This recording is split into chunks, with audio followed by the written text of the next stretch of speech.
In this video, we're going to talk about bodyweight strength training. What is it? Can a beginner do it? And what results will it give you? Hi, my name's Kamina Sue, and in this video, I'm going to share with you what a good bodyweight strength training program is.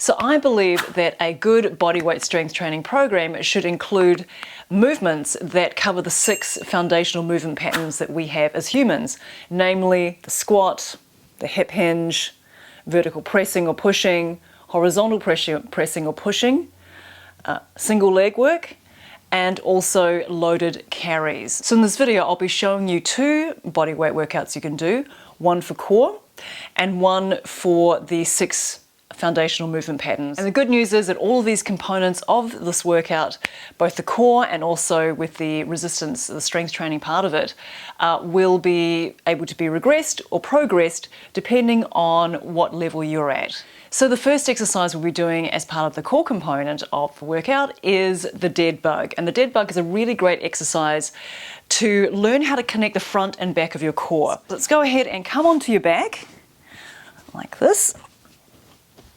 And making sure we're really pressing the entire rib cage onto the floor, making sure your shoulders are relatively relaxed. We're going to take an inhalation, bringing the fingertips up towards the ceiling and the feet off the ground. Now notice that my knees are right over the hips and I'm pointing and spreading my toes. So we're going to take an inhalation here, exhaling without letting any part of the rib cage move. We're going to go ahead and bring the right arm back and the left leg forward.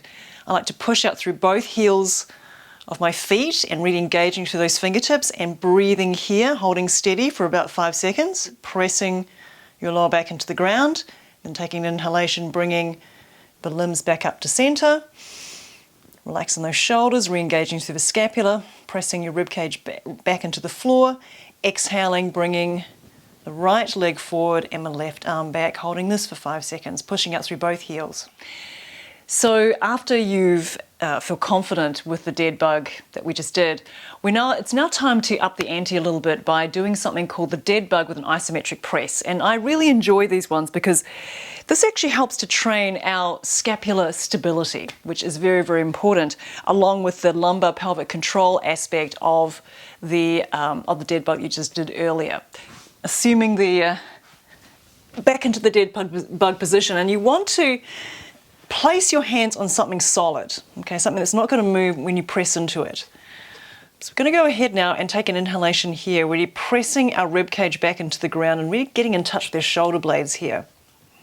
Lifting the legs off the floor, inhaling here, gently pressing away with the hands, exhaling, keeping the rib cage glued onto the floor. We're going to bring one heel down and then bring the heel back up again.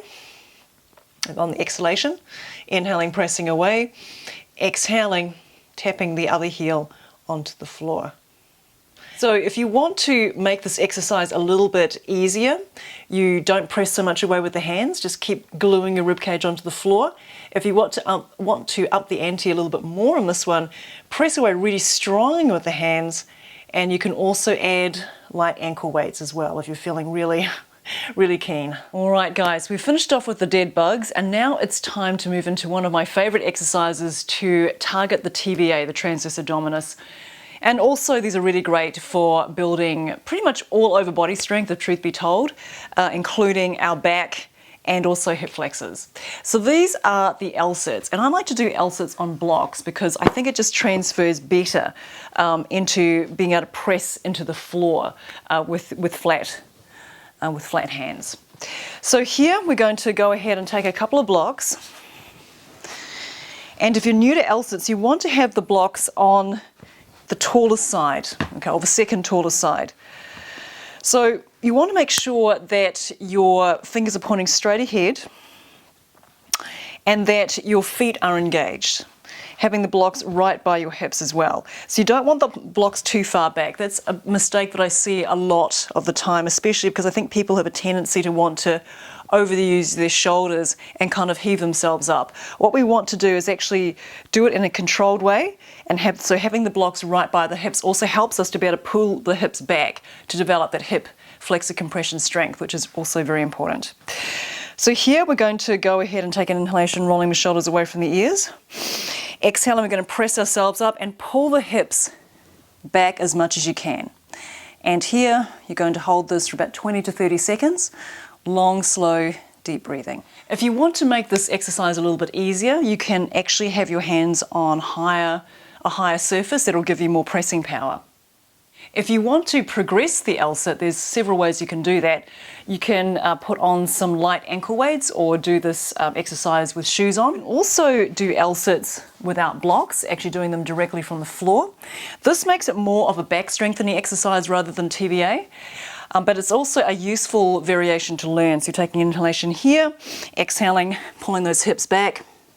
And if you're also quite keen to up the ante, you can also move into air time and holding this for as long as you can. So the next exercise that we'll be doing to target the key muscles in our core, in this case it'll be our hip flexors, and we're going to be working into some hip flexor triangles. So this is a really great exercise that pretty much anyone can do. And if you are new to hip flexor triangles, or if you find that your hip flexors have been very weak, which is actually quite common in a lot of people who are sedentary, don't worry, you can just go ahead and bring your hands back and just have your torso lean back at about a 45-degree angle. Okay, so what you're going to do is you're then going to go ahead and straighten my legs out in front of you, inhaling one leg up, out to the side, and then back again. So notice how I'm really strongly pointing my toes to keep the quads engaged, and then doing about 10 to 15 of this movement on each side. So the further back your torso is, the easier the exercise. The further forward your torso is, the more challenging it can be. So this next exercise I'm going to show you is, I have to say that I just love it. I love it because it just helps me to get in touch with my lats so effectively. And that is the low dog press. So you're probably thinking, now why should I even be bothering to get in touch with my lats? Well, the lats are one of the biggest muscles on our back body, and very, very often they are asleep, frankly. They just don't fire that well at all. This is how you do the low dog press. You're going to come into a shorten up down face dog position, and you're going to have your hands about shoulder distance apart, feet are hip distance apart. Pressing your fingertips into the floor, you're going to take an inhalation here, bringing your body weight a little bit forward. Exhaling, you're going to micro bend your elbows up to the sides. I'm just going to switch myself here so you can sort of see what I'm doing with the elbows. Inhaling here, exhaling, bending the elbows out to the side. Now, depending on how, actually all kinds of things, like if you are naturally quite a bendy person, you probably might find it tricky initially to feel the lats. So you've got to play around with your foot positioning. Okay, so you might even have to come onto the toes, putting a little bit more weight on the upper body. Once you actually feel your lats firing, which you should feel that by feeling a tightening on the side of your body, holding that micro bend, feeling the lats tightening for about 5-10 seconds, and then taking an inhalation, releasing by straightening the arms, exhaling, repeating that about 5 to 8 times. Now, if you're finding it still quite tricky to feel the lats, you can go ahead and regress that exercise with something called elbow tracking. So here you're going to place one hand underneath the other arm around your rib cage, and you're going to bend one arm about a 90-degree angle. Inhaling here, exhaling, you're going to move the tip of your elbow in towards the center line of your body. And as you do that, you should be feeling the lats tightening underneath that opposite hand. Just close your eyes so you can go inside and just bring your mind, your awareness to where this hand is, okay? And really getting in touch with that muscle contracting as you do the elbow tracking movement. And once you've done that, go ahead and repeat on the other side, and then I would do a set of low dog presses and start to build that mind-muscle connection with your lats. Once you feel confident that you can feel your lats firing, it's then time to up the ante a little bit by bringing your knees onto a Swiss ball. So these are called crane prep holds, and this is a really effective way to build what is called lat compression strength, which I think is extremely important with scapular awareness. And all of this kind of stuff will actually help to safeguard your shoulders. I personally healed both of my shoulders from chronic injury by learning how to engage my lats through that simple exercise I just showed you. So this one here is a really good progression on from a low dog press. Here you're going to go ahead and come to a Swiss ball, bringing both hands onto the floor, shoulder distance apart, as I showed you earlier in my low dog press. You're going to take an inhalation, pressing the floor away. Exhale, you're going to bring the ball in towards your arms.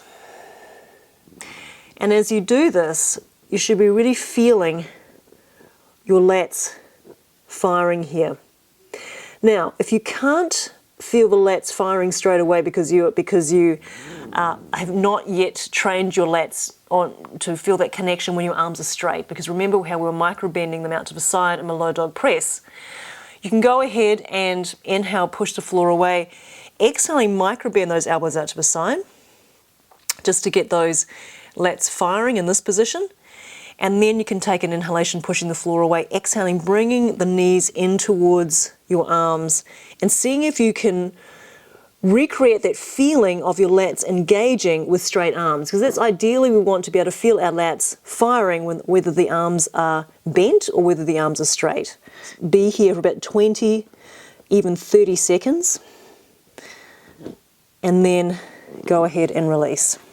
So now, guys, it's time to move into lateral core stability. And the best way to do that is by the good old favourite, the side plank. So if you're new to side planks, these actually can be quite challenging. So we're just going to start off really simple by coming onto your side and straightening out through the legs and making sure that this bottom elbow is underneath the shoulder and that shoulder head is not rolling forward. Okay, so that's a major source of the form breaking down. You want to make sure that your shoulder head is rolling back, and I would even recommend that you externally rotate your arm a little bit if you're worried about that stability in that scapula and shoulder head. Okay, so now we're here. We're going to make sure that we're coming right onto the side, and this is the very basic version of a side plank. So we're just going to go ahead and take an inhalation here. Exhaling, we're going to bring the top leg back behind you, and then making sure that that extended leg and the foot is very, very strong. So we're actually squeezing onto that quad. Inhaling here, exhaling, lifting up, and then holding here. You can keep your hand on your hip, and once you feel more confident, you can go ahead and extend the arm if that feels right. And being here for about 10 to 20 seconds, and then coming back down again. So once you've done and you feel more confident with that variation, the very beginner version, you can then go ahead and come and up the ante a little bit with this variation here. So basically you're doing the same thing, but both legs are straight.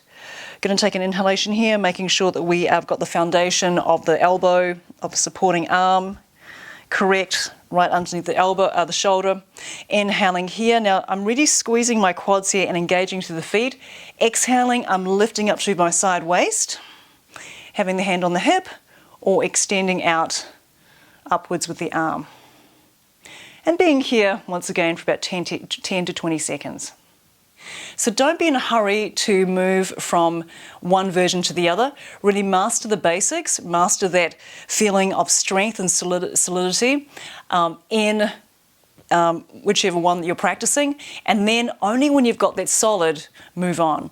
So we're now going to move into a different variation here, where we're going to be coming into a side plank with our palm on the ground. So here, go ahead and come into a position. Now, I like to actually have the heel of my hand in line with the arch of the feet. Okay, so that actually makes it simple and easy just to get into the correct alignment, because you want to be using your lateral core muscles and not your back. Okay, so here, getting steady here, doing all of the things that I mentioned earlier where I'm squeezing the quad, I'm really engaging through the feet, inhaling here, exhaling, lifting one arm up into the sky, breathing here and holding this for as long as you can. I would suggest starting off with like maybe 10 seconds, working your way up to perhaps 30 seconds, and then coming down. So once you've mastered the side plank, then you can actually up the ante by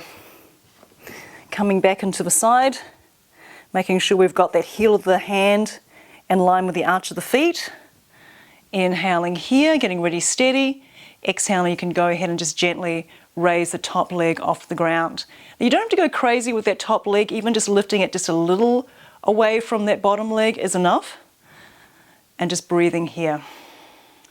So the first exercise you definitely include in your bodyweight strength training program is the squat. And so first of all, you want to be thinking about the width of the feet. So they want to be fairly wide, and you want to have the toes turned out just a little bit. So ultimately you want to be squatting down where if we just feel sort of comfortable and that you can actually place the weight evenly distributed throughout the entire foot. Thinking about really, almost like you're pulling the mat, if you're doing this on a mat, you're pulling the mat apart with your feet, okay, to really just recruit the legs and your glutes in a really effective way. You want to be thinking of the hips as a primary driver here. So you want to think about sitting back and then coming back up again. And you want to be inhaling down, exhaling back up. And ultimately you want to be thinking about just going a little bit below parallel and then back up again. Or even just to parallel, it's totally fine. So to progress the bodyweight squat, you want to be thinking about getting a band. And just be aware that if you don't need to have a really thick band. This one here is of a moderate thickness. And just be aware if you are using a thicker band, you're probably not going to get the same depth in your squat as you did either with a lighter band or with no band at all.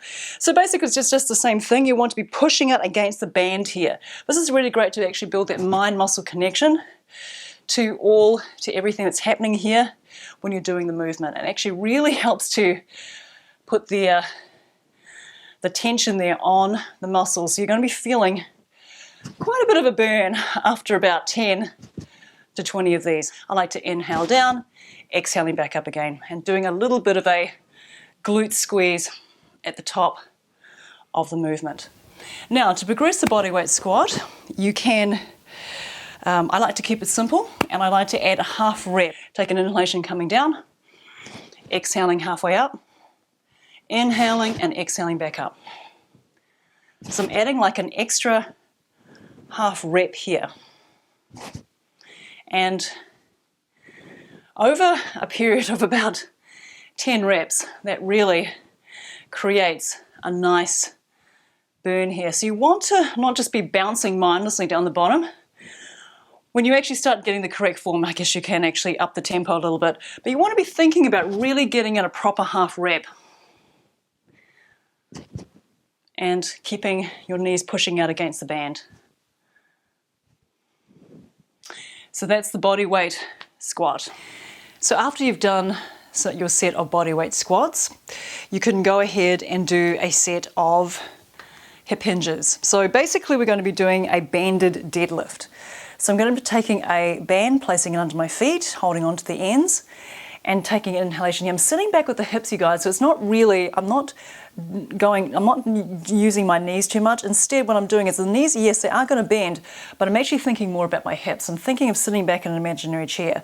I'm getting in touch with my shoulder blades here, inhaling here, exhaling, I'm standing up, doing a teeny little posterior pelvic tilt, just giving the glutes a little squeeze, and then coming back down again. So once again, banded exercises, these bodyweight exercises can be very effective to create that mind-muscle connection throughout the entire range of motion of the movement. And let me tell you, you're going to be feeling the burn, okay? So especially if you really keep aware of feeling that engagement of your posterior chain, your butt, hamstrings are going to start burning. Okay, so you want to be doing about 3 sets of 10 to 20 hip hinges here. Now, to progress this exercise, it's very simple. You can use a heavier band, I should say. So you're getting more resistance, and to regress the exercise, just simply use a lighter band. So every good bodyweight strength training program should have a press-up in it. And if you're new to press-ups, one of the best ways to learn how to do them is by elevating the upper body. I'm not a big fan of doing them from your knees because I don't think by learning them from the knees it actually translates that well when you are going to be doing them with straight legs. There's just too many things that can kind of break down, especially around your lumbar pelvic control. And so it's funny, but I think that you can actually do press-ups on the knees really effectively if you have learned how to do the correct one first, and then you understand how that can translate with the knees on the floor. But having said that, if you're new to press-ups, best way to do it, as I've just mentioned, upper body elevated. So here I'm using a chair. You can use any kind of dining room chair that doesn't have arms on it. And you're going to take an inhalation here. Now, first of all, you want to think about that lumbar pelvic control. Now, remembering those dead bugs that we did right at the beginning of the video. So you think about that you are really pressing, that you're really steadying your rib cage here by gently pressing your hips forward. Okay, so once again, it's kind of like owning that positioning of between the rib cage and the hips. You're kind of doing that. It's like the same thing as you will be doing in a pull-up, the same kind of idea. So as you do that, you can really feel your core engaging. You're going to take an inhalation here, and we're just going to work on the negatives. I mean, we're just going to work on the lowering portion of the push-up. Inhaling, coming right onto the tippy toes. Exhaling, we're just going to gently bend those elbows out to the side and bring your chest all the way past, bringing it past the outer edge of the chair. I find this very helpful to actually get the mechanics right with the shoulder blades, and so you're not actually rounding your upper back excessively. Excuse me. And you're also allowing your shoulder blades to move. Okay, guys, it's very, very important. Don't pin the shoulder blades. Allow them to move around your rib cage. Let's go ahead and do it one more time.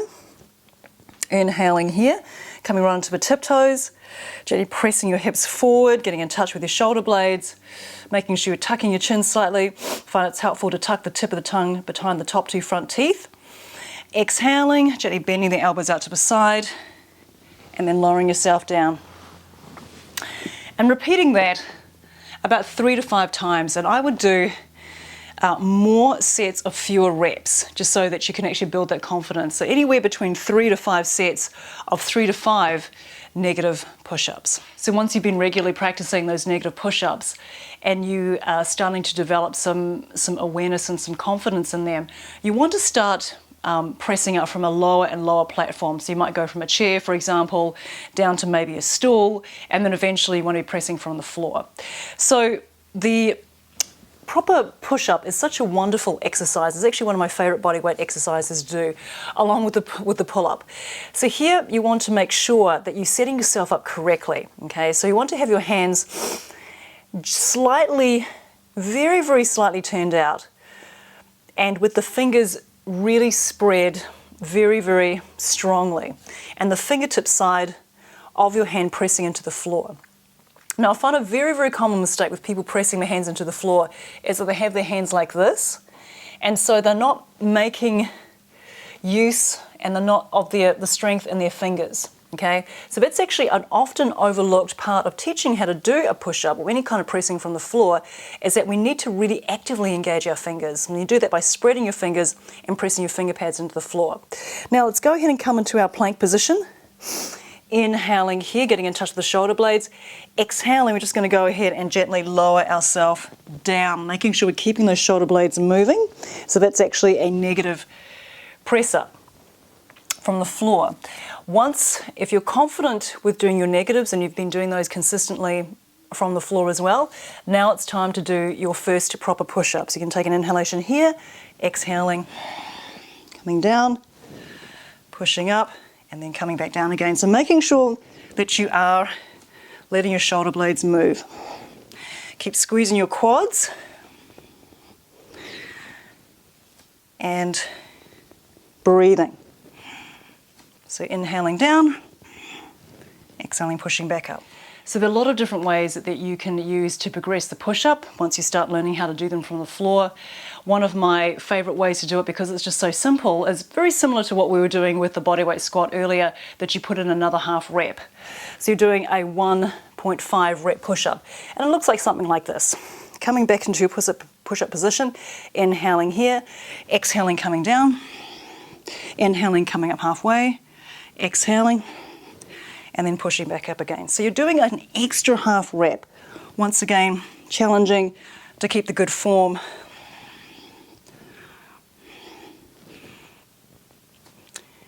And continuing on from there.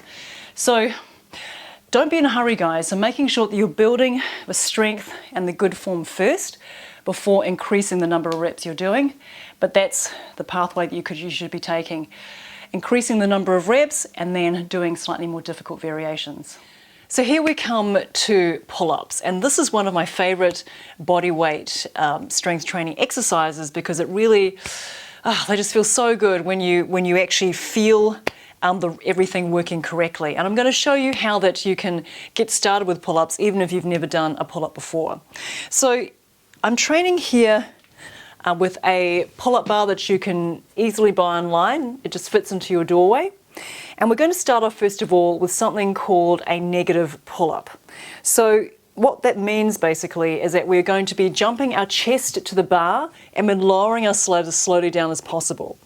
Now with the pull-up, just a couple of things first of all about pelvic alignment, okay, lumbar pelvic alignment, which is very, very important because a lot of people get this wrong.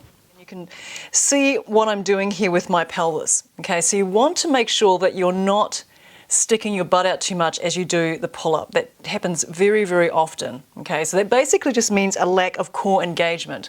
What you want to be thinking about here as you are lowering yourself down from the bar in the negative pull is to make sure that your hip bones and your rib cage don't move too far out from alignment. So you're actually wanting to own the positioning of your rib cage over your hips. Okay, so this will come with time, but you just want to always keep that in mind. Another thing you want to be thinking about as well is that a pull-up is not just done with your arms. Okay, it's another big misconception. You want to think about the pull-up as something which is actually an all-over body exercise, but connect with your lats. Okay, and also think about your arms being very, very long. That's actually a really handy way that I've discovered over years to help connect my arms with my back, is just to imagine my arms being really long. They start around here. And that'll help to include that whole lat complex in with the movement of your arms. Okay, so let's go ahead and move into our negative pull. So you're going to go ahead and stand on a box or stool and bring your hands to the bar. So if you have just a straight bar, that's fine. I prefer the neutral grip where the hands are facing each other. That just, I find, helps to connect with the back a little bit better. You're going to take an inhalation here. Exhaling, you're going to take a little jump. And then you're going to hold yourself for a moment. And then you're going to lower yourself down as slowly as you can back onto the platform. Okay, so because the range of motion here isn't very much, because I'm doing this from a doorway and I've got sort of standing on a box, you're going to have to learn, if this is you, you're going to have to learn how to lower yourself down by bringing your legs back behind you. And that's where you want to have that awareness of not sticking your butt out too much. Your butt is going to stick out a little bit, but I want you to think rib cage or hip bones under rib cage, okay, as you lower down. So that's what's going to look like. And then take an inhalation here, exhaling, jumping up, crossing your legs back behind you, and then lean back as much as you can, lower yourself down as much as slowly as you can, and then come to what's called an active hang, meaning you're not going to finish here, you're going to finish about here, keeping the chest slightly lifted, really feeling your back working, and then go ahead and repeat. Okay, so start off with maybe 3 to 5 negative pulls. You probably find at first, if you're new to these, that you just want to come down right away, like you can't really hold yourself up there for very long. That's totally fine. Just build on the time gradually. Okay, just practice these, and you'll be quite surprised to discover that you'll be able to lower yourself down slower and slower and slower. And it won't take as long as you think with consistent practice. So the negative pull-up is a really fantastic way, very, very effective way to build up enough strength to do a proper pull-up. And so if you are finding that you've been practicing those negative pull-ups pretty diligently for, say, 4 to 6 weeks, it doesn't even matter, it's just very arbitrary, even longer if you need to, then you will develop the strength to do a concentric pull. By concentric meaning that you're actually pulling, being able to pull your chest to the bar. That is how I built the strength to do pull-ups, is that I just practice negatives a lot. So you've been practicing your negative pull-ups, I congratulate you. Now you would have built the strength to do your first proper pull-up. So here you want to start off in a, not in a dead hang position, but in an active hanging position with your arms straight, and you're reconnecting with your shoulder blades and your back. Taking an inhalation here, keeping your legs crossed behind you. Remember to feel like you're owning that position between your rib cage and your hips. So you're not having too much of an arch in the lower back. Inhaling, exhaling, pull, then coming back down and repeating. I find it's quite helpful to do smaller sets of reps and doing more frequent sets of reps than trying to do a really big long set of pull-ups and getting tired and your form breaking down. So another component of a really good bodyweight strength training program is single leg work, unilateral work. And in this case, going to keep it really simple and just do standing lunges. So here what you're going to do is that you're going to go ahead and bring one foot forward, the other foot back, getting onto the ball of that foot. If you have difficulty with your balance, feel free to come close to a wall and just tense your fingertips so you can have the confidence there to keep a nice tall spine and you're not wobbling around all over the place. Going to take an inhalation here.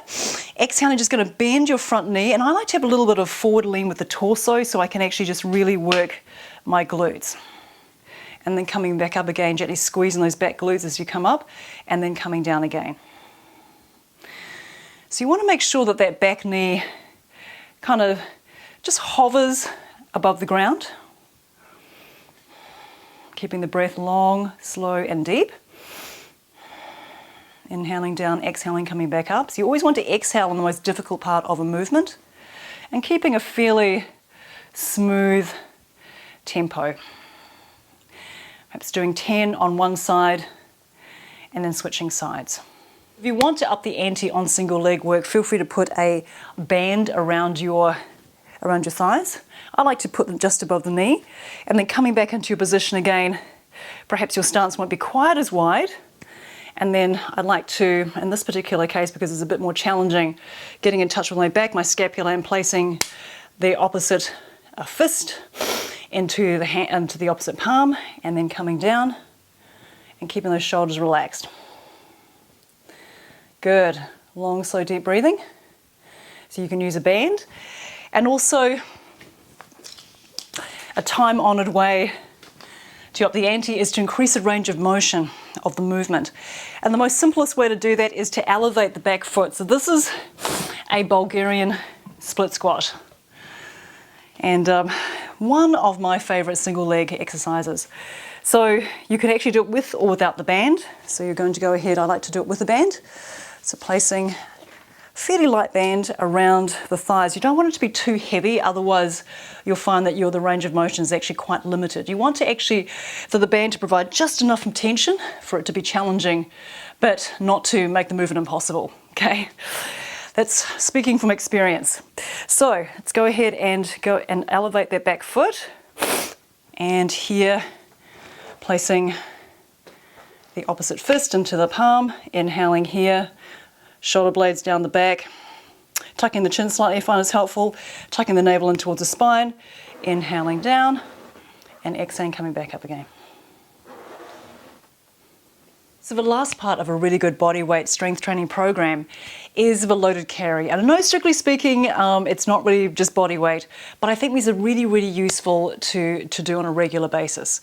So you want to take something which is kind of a little bit heavy, a little bit awkward.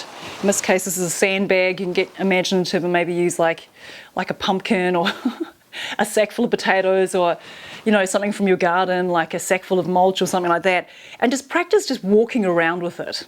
Okay, practice walking around maybe up and down your driveway, or if you're at a gym and you've got sandbags there, or like maybe just carrying something really awkward. Okay, it could be like a sack of rice, and practice carrying that. And it's actually those are so helpful, because They translate to functional strength really, really well, because seriously, how many of us have had to carry like a sleeping child and a bag full of groceries or something, you know, something, life just throws all that kind of stuff our way. And if you practice carrying awkward loads with loaded carries, I promise you, you won't regret it. So if you enjoyed this video, you've got some value from it, please follow or subscribe. Thanks very much, and I'll see you in the next video.